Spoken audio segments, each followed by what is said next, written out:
In order to start this, you're going to sit down and look at your product or service and make sure that it is a good offering and it provides value to your clients. You want to make sure that you believe in your product or service.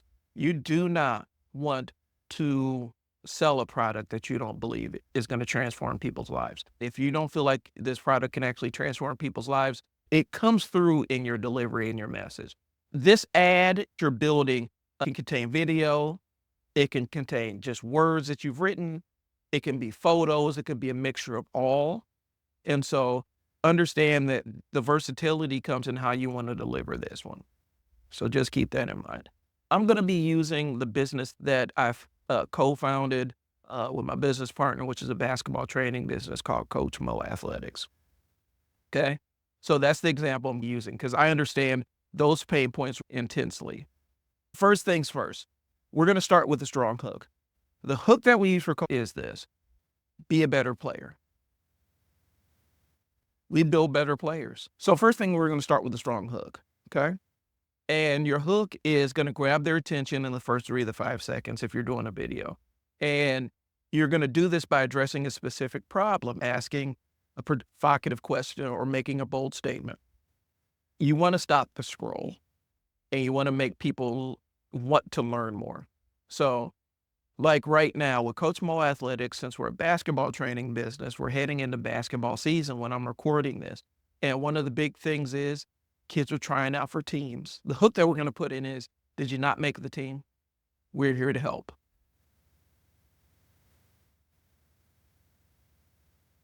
You need to be a better player. That's the hook. And the hook has worked for 8 years. The pain points. A lot of times parents are coming to us because their kid isn't developing where they're at, or their kid got cut from a team and they want to get the skill set up to get better, or they've plateaued. They need to work on some basic skills and master those before they move up to the next level. The pain points are varied, but they're all relating to wanting to be a better player and not being the player that they want to be. And we are providing the transformation for them. And so we address the pain points of specific skill things. Maybe it's a mind state thing that's holding them back.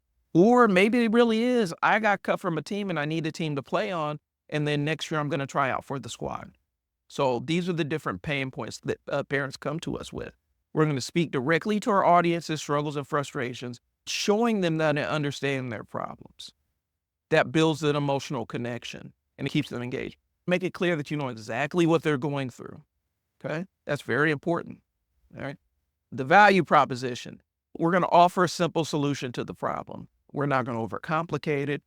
We're going to tell them what we can do for them and why it matters. We're going to focus on the benefits, not the features. Okay? Features are completely different from benefits. We're going to talk about the benefits of what they'll get from the product and how the service will make their lives better. If I'm giving you benefits versus features, I'm talking about how this thing can improve your life. I'm not talking about what the features of this thing is. So if I'm talking about this phone here, it's a Google Pixel. The benefits of the Google Pixel is it's a simple interface. The features of it is it's a Google Android phone. It's basically Android's version of duplicating an iPhone. So it's made for ease of use so you can just pick it up and play with it. I'm going to go into camera specs, refresh rate, and all that other stuff. And it's USB-C. Those are features. Okay? Those are features of the phone. It's USB-C. It has a specific kind of sensor to capture photos. It has an AI chip to help edit videos and photos. It's stuff like that. The benefits of those features are it helps you take better pictures. It has this perfect shot thing that allows you, when you press the camera, it takes multiple pictures so you can scroll through and find the best version subject. Okay? It allows you to take better pictures. It's very simple to use, so you'll be able to pick up and use this smartphone without having to go to the owner's manual. The benefits that we offer year-round basketball training, a lot of places don't offer that. Or if they're a team, in order to participate in the training, you have to pay an extra charge. We make the training the thing that you're paying for, and the teams are the upsell. So we can ensure that we have a certain level of quality when we go out on the court. Your kid gets training year round where we focus on specific problems that this kid needs to develop so we can teach them how to be a better basketball player. You'll have access to different services that we offer. It's footwork training for speed and agility, tryout prep training, get your mindset right. These are different things that are going to benefit the kid, the player, and the family. You want to speak to specific benefits and not just talk about the features. Anytime you're running down a list of specs, like camera specs, you're heavily into features and not really telling how those specifications can improve somebody's life. So you want to focus on the benefits. Social proof. Social proof is going to be satisfied clients, Google reviews, Facebook reviews, Yelp reviews, anything that shows that people have utilized your service and are pleased with your service. Those are the things that you're going to want to include. You're going to want things that build your trust and credibility. A lot of times it's really hard when you're first starting out, but you have to go out and secure that first client. When you secure that first client, now you're asking them, hey, what did you think about this? How did this help you out? Can you leave a review? Be very intentful about asking for reviews. Leave a comment. Tell how this thing has benefited you, because having that social proof is going to be a game changer. A lot of times I've seen products where their page is nothing but a wall of positive reviews. I'm talking about hundreds, thousands of positive reviews, because that should alleviate the concern that this thing isn't going to work. Utilize your social proof. And sometimes your social proof is, hey, I'm an expert in this field. I've created this outcome for people, and I can create this outcome for you. And here's this person that has had this positive outcome, and they're going to tell you all about it. It's the idea of showing that your thing works. It can be a case study, client testimonial, visual before and after. There's a reason why weight loss companies always have the before and after pics, because they work. And there's a reason why Facebook outlawed the before and after pics, because they work. They work too well sometimes, and sometimes it becomes the domain of shysters. Before and after pictures, before the transformation and after the transformation, so people can visualize themselves as the person getting transformed. Sense of urgency. You want them to buy your offer yesterday. Here's the reality. A lot of times when people see your ad, they go on with their lives. And once that happens, you're going to have to re-engage them and remind them about who you are. That's why you see a lot of retargeting ads on Facebook. And retargeting, when you've been retargeted or remarketed, that basically means that you clicked on an ad, you didn't take an action, and then later you see the ad again. Or if you go to somebody's website and you didn't take an action, you start seeing ads in your social media feed. These are things to really spark your sense of urgency. If you've ever clicked on a sales page and it gives you a visual countdown timer of how long until this offer expires, that's triggering the sense of urgency. You want them to buy now because you want to get to work solving their problems immediately. If they don't buy now, you can't jump in and help them. Or if they don't buy now, they'll forget about it and they'll continue to live with the problem that they've been having. You don't want that.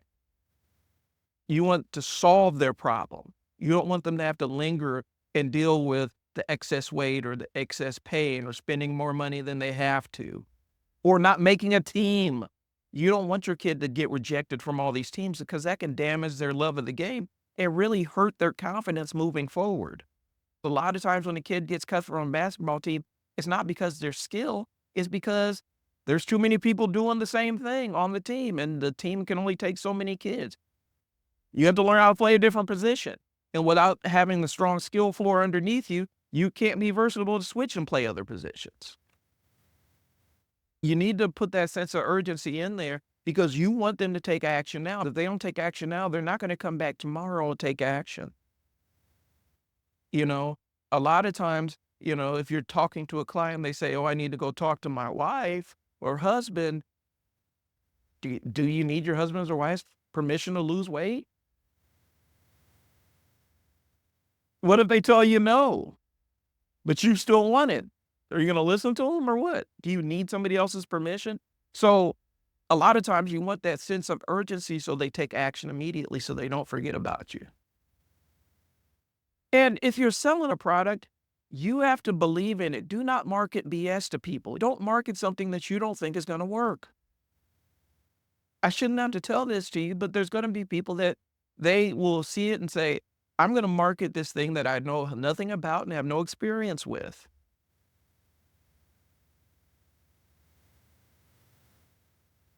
I only took clients that I believed in. And I only took clients where I had experience with their product and I wanted to tell the world how great they were. That's real, yo.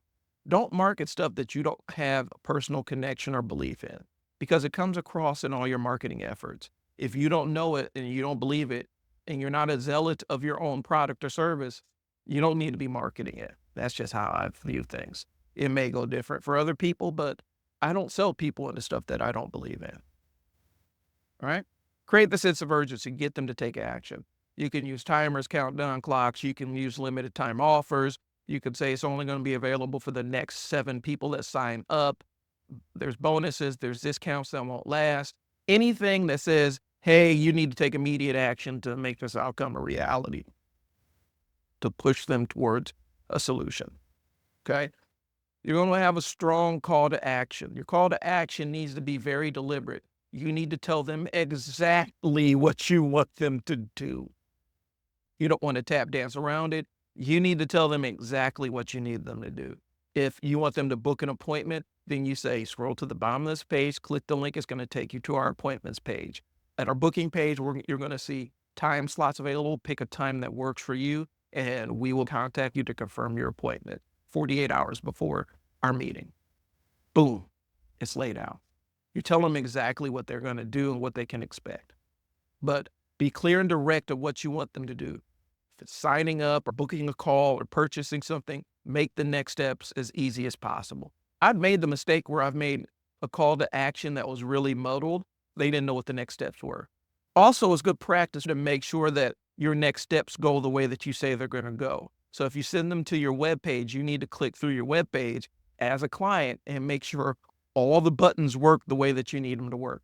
I've made that mistake, and I'm telling you, it's very important. I cannot stress that enough. It's got to be simple. It's got to be straightforward. Tell them exactly what action you want them to take. Be yourself. If you're doing video or writing something, do not put on another persona or a character, okay? You don't want to be speaking in the voice of a character when you're selling a product or service. You need to be authentically you. Billy Mays, rest in peace, the guy that did the OxyClean and all that other stuff, he was him.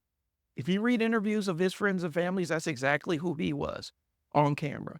He wasn't putting on a character. He was just taking his personality and making it camera ready, if that makes sense. A lot of times, and I see it like scrolling through TikTok, I can tell I don't connect. If I don't think that somebody's being authentic in who they present themselves to be, whether it's a YouTube video or TikTok video, and I feel like they're putting on a specific character to attract the audience, I don't connect with it and I scroll right past it. Don't do that to your business. Be authentically you. Don't feel like you have to be this over-the-top bombastic salesperson if that's not in your personality. And if it is in your personality, don't subdue it and don't try to be chill. Go all out. Be who you really are on camera so that there's not a disconnect when they interact with you in real life, especially if you're doing a service. They need to know that the person they're seeing in the ad represents the person that they're going to be interacting with in real life. And if it's a big change, you're going to have a hard time retaining them. So be you. Be the person that you really are. Be authentic, be straightforward. When possible, appear on camera or use a personalized message to build a connection with your audience. And talk to them like you would a friend. Try to be relatable and genuine. That's really what it's about. And the last piece is test and optimize. If you launch an ad and it doesn't work, don't scrap the whole thing. Pull out the different pieces of the ad. Is the hook good? Is my CTA clear? Did I address their pain points? Do I have a clear value proposition? Did I use the right kind of social proof? And swap out pieces, change pieces, and test it. The beautiful thing about advertising, like on Facebook, they allow you to do A and B testing. Google does too, where it will take multiple versions of headlines and mix and match them with different images so that you have a better message going out. And you want to do that. You want to utilize any platform that let you create multiple variations of the same ad. You want to utilize that. But don't throw the baby out with the bathwater. Test it. And once you find one that connects, make that your template and use that for how you do ads moving forward. I tell people a lot of times the worst thing that could possibly happen is your first ad is a huge success and you go viral, because you will never be able to understand the process that you used to create that ad, and you'll be chasing that forever. It has happened to me. I can tell you that's what happened. So, strong call to action, and then test and optimize. Test it, test it, test it. All ideas are bad ideas until they're tested. Okay? That's something I've utilized to center myself, because my brain rapid fires out ideas all the time. Before I was disciplined, I would follow every single impulsive idea that I've ever had, and it made things a lot more complicated than they need to be. So test out the ads, see what works and see what doesn't work.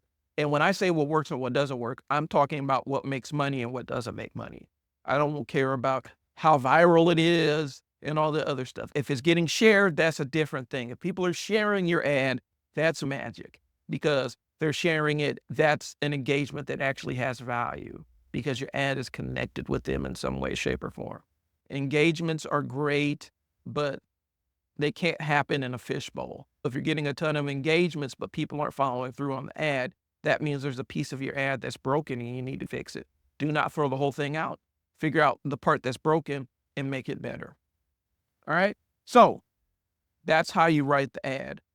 I'm trying to leave it open-ended because there's a lot of different ways to create ads. The big thing you need to remember is keep it simple. Make sure that you are between that 3rd and 6th grade reading level. And I explained why a little bit earlier in the video, but make sure that you're keeping it at that level, and get out there and test and see what works and see what doesn't. All right. Thanks for tuning in. I'll see you in the next module. Peace.